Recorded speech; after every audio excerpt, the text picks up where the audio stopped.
Welcome into our players-only meeting here on SportsSource.tv and our YouTube channel. This segment brought to you by Blue Smoke Cigar, located at the corner of Kingston Pike and South Peters Road. You got membership programs there. You can go in and get a cigar, sure, but they've also got a membership program which allows you to get into their members-only club area. HD TVs, card tables, golf simulators, big lounge, leather seating. It's really nice. Get your own locker for your cigars. They've actually got deals with McScrooge's Wine and Liquor to give you a discount there too.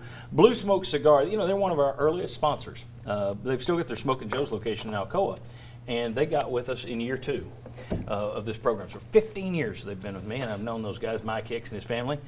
And if you enjoy a cigar, as I do, as I know Will does, it's a great place to go and get your stogie. I'm sure Sterling used to enjoy a cigar after Alabama week. Back when Tennessee could beat Alabama. Yeah. Okay. John, don't say although, wait a second. Yeah, you weren't on those teams that beat Alabama, so scratch that. Man. Yeah, that's right. All right. Okay. Sorry. We don't need to. We got enough troubles now. We don't need to go into past troubles. And speaking of troubles, and by the way, VFL's Brian Randolph, Will Overstreet, Daniel Hood, Sterling Hinton. Let's just pick her up. We were talking about in the show, should they just go with the youth movement? And the idea was no. You said go with the hungry guys, go with the hungry guys. You were for playing some of the guys that have been around. Yeah, the guys have been around. Go with experience, man. Is part of that because you don't want the team to quit? Well, you want to have a position of transfer of power with seniority and experience. You don't want to lose the locker room to where the team is the older guys are resenting the younger guys, and if that happens, well, where's your transfer of power as far as getting a message across to the team if the older guys can't speak from a position of least participating in a game? See, I think that makes sense if you've got power of transfer. They're transferring losses and crap. I mean, I see what you're saying, and if this team were better, I'm not a full believer in seniors start, juniors or the backups. I'm not in that far, but I do believe in what you're talking about. Your seniors will quit if you just go with all freshmen, but you're so bad. Yeah. All right, let's say they do quit. We were saying this off air. Oh, so you're 3-9 instead of 4-8?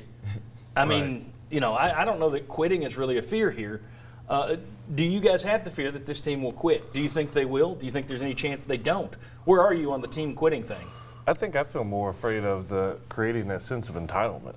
You know, if you just put young guys in there that really hadn't earned the right to be there, then they're going to have that bad attitude for the next 3 years. So they're going to think that they're entitled to play because they were young at some point. And so how do you regenerate or restart that competition back up? Yeah. I think you're always wondering on a losing team if the team quits, is going to quit. I mean, that's anytime you're losing and it's not fun, you always have to wonder, is somebody on our team going to quit? And I think you will have guys, and I think you need to move them on and out of the program as soon as you realize they've quit. I mean, if a guy quits and you know he's quit, then put the young guy in, for sure. I mean, he's out, he's done, no way, you don't need him anymore. And I think right now, if a young guy's even, but maybe he makes a few more mistakes, but he makes a few more plays, or you think he can, then he's on the field now. Yeah. The consistency part of it does he make more mistakes than the other guy, but yeah, he can make more plays, that guy now is the starter. Yeah. And I think to get back to your question, you know, will they quit? You know, I can remember that year of being under Sal's defense. You probably can too.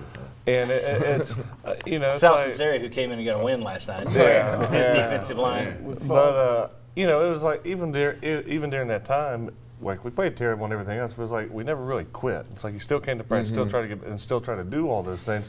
The thing that just struck me in my head though is I can remember you just don't have that enthusiasm when you go to practice. Yeah. And like we were walking down the stairs to the facility one day, and of course we're all it was probably Alabama week or something like that, and heads are hanging low. And I can remember John Playerman looking at us and saying, "Come on, guys." He's like, "I feel the same way you all do." That I'm just like, you know what? What if I just trip down the stairs and get out of my contract here for 2 years? And but we still got to fight through and finish the season. And I think that's what's more likely is that they're going to lose that enthusiasm for it, and then you're going to get stagnant. The guys aren't going to focus on getting better. Okay. I will say though, last year's team quit. Yeah. I thought that team last year quit. Now, I would argue last year was the first time I've seen a team just flat quit. Aside from the Kentucky game Dooley's next to last year when you had two team leaders who said, yeah. I don't want to go to some crap bowl. That team quit, and then for the back half of last season, I thought they quit. Yeah. The rest of the time, I think you're right. I think that's a good explanation that you probably just lose more enthusiasm. It's more about not being up and working as hard than it is, I'm out here, I'm checked out. But that said, first-year coach, he doesn't even have his own successes to say, even Butch could come in and do hey, my program, if you do what I say, it always wins the title, because at that point it had. Pruitt doesn't have that. He's going to point to, hey, I was these other places where they did this. I think that may be a harder sell. First year, you haven't had rewards. I don't know. I have a feeling you're going to see the seniors kind of throwing the towel on this one. Could be wrong, but I just don't have a real good feeling about this year. And I think if the seniors do that, then this is where Pruitt's got to submit his legacy and say, all right, cool, bye. And if you know what, if you only have 4 scholarship offensive linemen, then you got to find a way to have an offensive line that's got 4. And Norman Dale from Hoosiers. My 4 on my team's on the 4. No, but he's right. Yeah. And then the first year guys got to. What did we talk about? If you lose 17 straight SEC games, are you a traditional? Are you built upon traditional? I think it erases the board. Right, personally. exactly. So what I'm saying is, start a new tradition. If you quit, you're out. We'll figure out how to do it with the 4 guys or the 5 guys, whoever we got to go with. You got to build on something. And that's what I'm getting at. If you're, well, let's take it a bigger picture deal, okay? English Mountain Swing water. That's my bad. Is that Dave? Water. Hopefully there's nothing water in it. It sounded empty. It was. It was good water. Microphones, bottles, clumsy over there. What the hell was I going to say? Hell. I know. We debated this in the off season when Jeremy Pruitt went out and started getting these grad transfers in. Because when you do that, you're basically giving up 4-year scholarship next year. You can't give that 4-year scholarship because you've given a 1-year deal to somebody. Now, in Brandon Kennedy's case, it was a 2-year deal because he's coming back next year. But it didn't help you this year. Right. All right. And from what we saw in one game, didn't look great. But Keller Christ, okay, he had to come in and play. And the way they beat up Garantano, I'm guessing Christ will get beat up too. They'll probably wind up with McBride at some point, maybe Shrout at some point. Shrout, however you pronounce it. Madre London,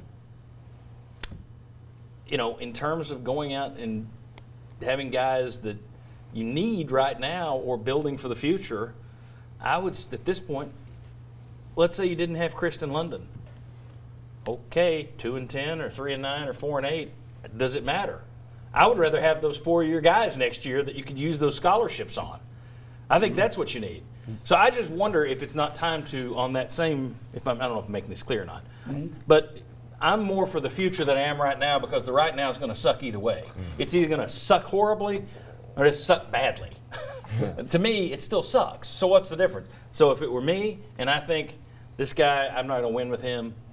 This guy over here, he's a freshman, but I think we can grow him. I think we can work with him. I'm putting you in now. Let's take the lumps now. And that's why I would have also been slow to give out grad transfer deals for a year that's going to suck.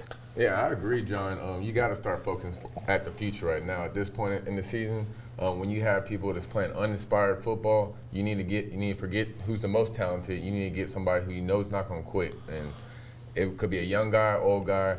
That doesn't matter. If you're trying to play and you're trying to give me all you got to put that mentality in the game. And I think on top of that is the reason you're in the problem that you have right now is that you've been pulling in bodies to fill recruiting classes. And just, at some point, I think it's almost better to have nobody there than to bring in, okay, say we brought in another offensive lineman instead of Brandon Kennedy, but he's not the mold that Pruitt wants. He's not 6'2", 6'3", and he's 5'8", 5'9", and that guy's never going to help you in years 3 and 4 anyway. So just, I think I'll wait till next year. I think the last 2 classes are going to be question marks moving forward. I think the problem is if you look toward next year, you got some holes in this roster that aren't going to be, well, next year will be better. I don't know. This may be year 3 is the year that you get better if you look at the roster, because you have 1 or 2 classes that look kind of wasted at this point. One that Pruitt did his best to try and salvage, but I think I get one thing that hurts Tennessee going to where you're going, that is you used to be able to, well, we're just not going to sign 5 guys this year, and we'll sign 5 more next year. Yeah. Now they've got the hard cap. Now you can still gray shirt and blue shirt and all these other stupid shirts. But there's more of a cap than there ever has been. So it can't be, we haven't signed anybody. I can sign 32 guys this year. You don't have that option. Right. And that slows down the rebuild. That's new to the sport the last few years. I think that works against a team that's in the low down position that Tennessee is in. Yeah, it does. And the problem is then the positions you're bad, they take longer to fix. I mean, offensive line and defensive line are not. You know, running back and wide receiver, a freshman can come in and he can make a difference. Great point. Offensive, defensive line, that doesn't happen. You need a year. They need to be in the weight room. They have to get stronger. It usually takes 2 years at times for a guy to become really good. And so it's hard to do. There are some rare cases out there, though. But you're only going to get one guy. But you need 5. I think O-line, if you get one massive Terrence Cody in as your defensive tackle, that helps your D-line a whole lot. If you get a Derek Barnett, it helps your D-line a whole lot as a pass rusher. Quarterback, receiver, running back. O-line. You got one of the best O-linemen in the country in Trey Smith. Now, I don't think he's 100% at this point. He missed all spring, missed all fall camp. He doesn't look the same to me. But he's still viewed, he'll be a first-round draft pick. And that offensive line still blows. So that offensive line, and it's the biggest unit, 5 guys. You can't just put one guy out there and fix it. That's a great point. That's where you're really hurt by the new limitations. You can't just go get 35 guys in a year anymore to fill up that offensive line. It takes longer time. And when an offensive line is your weak spot, as unfortunately for Tennessee, that has become the terrible spot, that just takes forever to fix. But I want to say something. You know, now, and I agree with what you guys are saying. But, you know, I act like I'm young, and I'm not from the old school. I'm from the ancient school. And I also was part of a team that was started out this year 0-6. Yeah. 0-6. We ended the season 5-6. In our mind, 5-0. Had we played 12 games that they're playing right now, we'd have been 6-6 without question. And next year we won the SEC championship. I say it's because pride's got to kick in at one time or another. Winning is infectious, just like losing. What do you want to be a part of? You got to make that decision as a player. Players play, coaches coach. You line up just like everybody else lines up. I'm not going out there expecting to lose ever. I've never played a game I expect to lose. Ever. And the attitude has to happen right now for our Tennessee football team for us to salvage what we have as a tradition. Not just as a squad this year, as a tradition. I won't argue with any of that. I would just say this. Your team in '88 you're talking about was loaded with talent. Shouldn't have been 0-6. And Majors fired half the staff and moved guys around. And then you went, what, 1-5? You were 0-5, fired the guys, and then went 1-5. Alabama was a loss, but it got a little better. We should have won that game. Yeah, and then you won everything else from that point once you made those changes. And then you went 11-1 the next year. You guys had an 11-game winning streak over those 2 seasons. Absolutely. I don't think this team is going to be – I know what you're saying. They got to fight and have pride. I just don't think you've got the – and if you're talking to the team to fire them up, I'll say this, if this challenges you, I don't think you're the talent that team had. No offense, prove me wrong, but I don't think you've got the guys on this roster that match what was – go back – wasn't Alvin Harper on that team? But remember back Pickens? then – red shirting. What happened? Red shirting. Carl Pickens. That's how deep you were. But what happened, John P. during that time? No one else counted those people as even being good. No one counted Reggie Cobb being who he was. Chuck Webb. No one counted Charles McCray, was the first offensive pick in the '91 draft. He even do anything on offense when they called him free safety at nose guard 3 years before. What I'm saying is it takes a time and place when players man up and that pride kicks in and you make it happen. The '98 championship team that Will Ostrey was a part of, no one expected them to win the national championship. But they were top 10. Time out. They were top 10 to start the year. Time out. Yes, but you heard the ridicule that the offense was having, though. Yeah. You heard they were getting ready to bench T. Martin. Stop playing. Look at the history. It comes a time when players have to demand themselves that we're going to win today, period, and take that to the field. I don't disagree with anything Pearl says. I just don't know if you've got the guys that would take that message and actually run with it. I think you kick everybody off the team that doesn't have that mentality. That's all I know. Those are John P. Those are soldiers we went out on the field with, man. I know. I just here's my thing. Attitude's a huge part of it, no question. Absolutely. But let's say UTEP had the best attitude in the world, but it's still those UTEP players.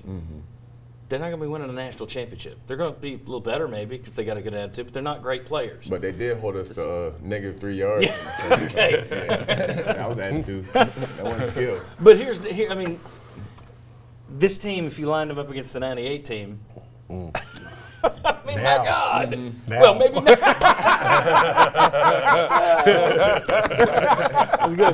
But I mean, you can give them all the attitude in the world, they're not going to beat the talent that was on that team. True. I know what you're saying, and you're right. And I'm afraid you're going to have guys that don't have that.